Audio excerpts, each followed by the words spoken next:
Hey everyone, it's Hopsoft, and I wanted to walk you through the new features that are about to land in the next release of TurboBoost Commands. If you're not familiar with TurboBoost Commands, they are an extension to Hotwire and some of the Turbo libraries that ship with Hotwire, like TurboFrames. So TurboBoost Commands allow you to build reactive applications in an even more simple way than what Hotwire provides out of the box. So for example, I get this reactivity here where I can just run this simple demo of an increment. You can see that it's actually living inside of this turbo frame. So TurboBoost commands are aware of turbo frames. They work well with turbo frames, but they don't actually have to work inside of a turbo frame. They actually work outside of turbo frames as well. So there you go. There's no JavaScript written to actually support this little demo that you're seeing here. But I'm not going to go too deep into what TurboBoost commands actually are or why you might want to consider using them. But I do want to touch on some of the new features that are coming. So for example, one of the things, and you could do this before, but now it's actually more robust, is you can manage control flow with a before filter. So essentially you get all of these lifecycle callbacks, just like you would get with your Rails controller, where you can set up a before filter, an after filter, a round filter, and things like that. But those filters allow us to manage control flow by throwing an abort. So if we throw an abort, and the reason we might do this in this particular case could be like in your application, it might be that, oh, the current user wasn't detected, therefore we don't want to perform this command. So you could actually check that condition and throw an abort just as an extra guard on your commands. That's just one use case. I'm sure you'll come up with lots of others. But if we do throw an abort, that's an explicit control flow management thing where we've taken control inside of the app and said, hey, we don't want the command to process. However, sometimes it may not be obvious that that is what occurred, especially as your app grows in complexity, you get more commands and you're kind of clicking around and you're not seeing the expected behavior that you want. And so we need to make that visible to make the developer experience much better. So what commands now will support after the next release is the ActiveSupport Rescuable. So now you can come in on your command, and I've got this wired up on application command because I wanted a global kind of catch-all for the demo here. But here we can set up a rescue from TurboBoost commands abort error. Now, again, note that an abort error really isn't an error because it's an explicit decision we made in our application code to essentially abort execution of the command.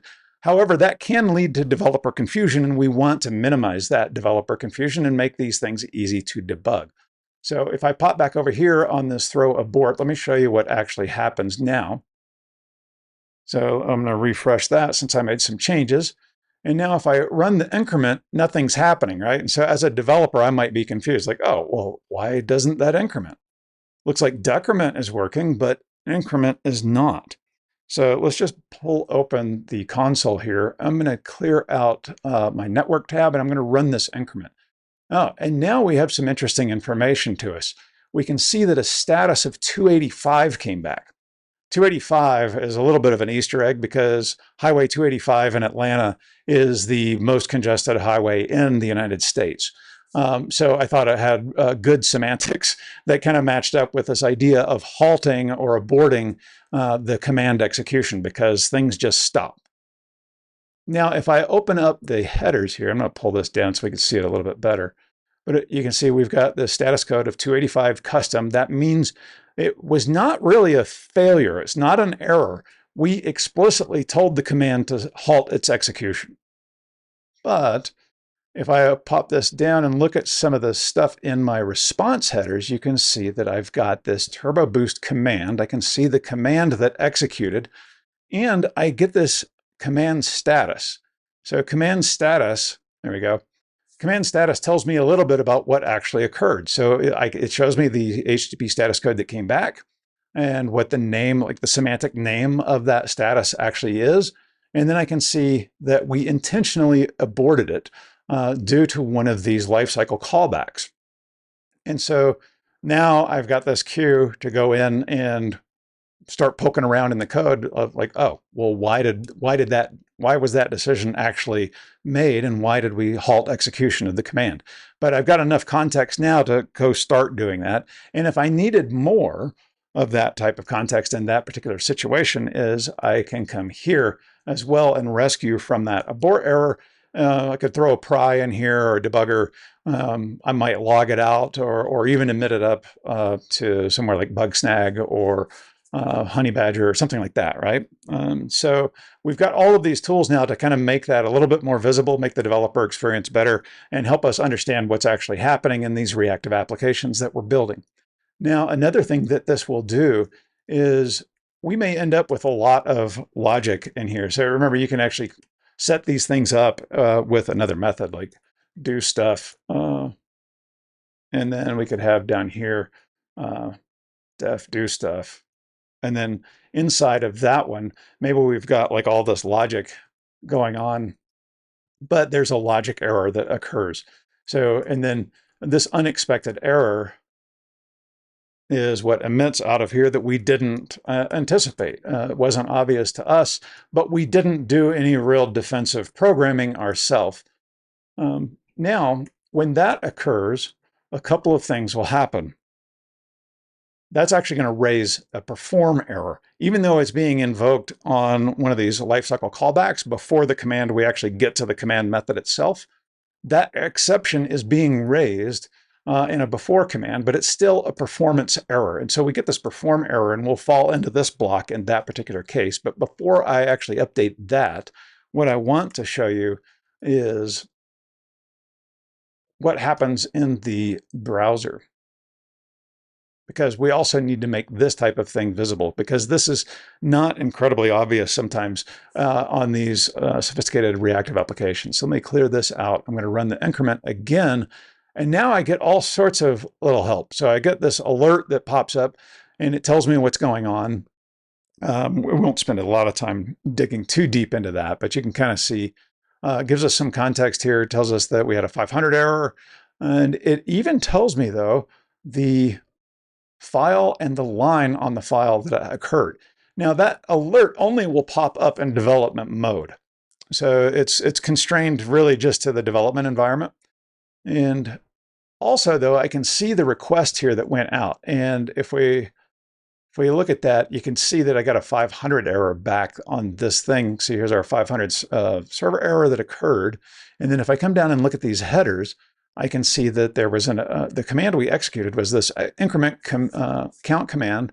However, I get the same information in this HTTP header that popped up in that alert. Now, this header will come back even in your production environment. So if you're seeing and experiencing errors in staging or production, you can pop this, your debug tools open and actually get this context here.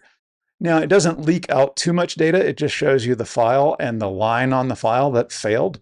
It tells us, it gives us the HTTP status that came back and the description of that status, but it also tells us kind of what happened. We hit this unexpected error, and the one that we raised, this is the error message of the internal error, the cause of the error that was raised up, right? And so we get all of this context to help us start debugging this.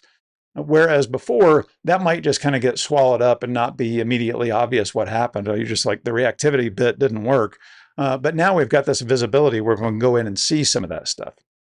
So that is on the error itself, and that is coming directly from the before hooks on the lifecycle callbacks. But if I take that out and I put this in here, maybe we just have a logic error in the command itself. So I'll save that, and then I'll come back over here and we'll refresh this. We'll clear out the network tab, and I'll try to increment again. And again, I get this hook. So it tells me some stuff client side. So right off the bat, I know that something's going on. I can see that 500 error, but if I wanted additional context, I can just come down, look at my HTTP headers and see what the command status actually was. We got a 500, and it tells me where that problem is on line 6. So I can come right there. And of course, there is the logic problem, right? Now, one thing I do want to show you, though, that we actually do hit these traps. So if I put in a pry right here, let's save that, and then we will refresh this and try to run this increment again. You'll actually see that the command invocation was pending. I don't know if you caught that, but that command invocation is pending. And the reason it's pending is because we hit this rescue from on the Rescuable. And if we look at the error, you can see it actually contains all that same information that we're emitting out to the HTTP header and into that alert box. So if we let that play through, then we'll get all the other behavior that we just saw. But this is the hook where we would actually log this out to somewhere like Honey Badger or Bugsnag or something like that. So we let that play through, and now we're back on this side. So I've got multiple hooks where you can trap these things, see what's happening if the reactivity isn't actually giving you the experience you expect. Now it's pretty visible what is going on. So that is the new feature or features that are coming in the next release of TurboBoost Commands, which I hope to either cut late tonight or probably first thing in the morning. Enjoy. Hope you get some good mileage out of this. Thanks for watching.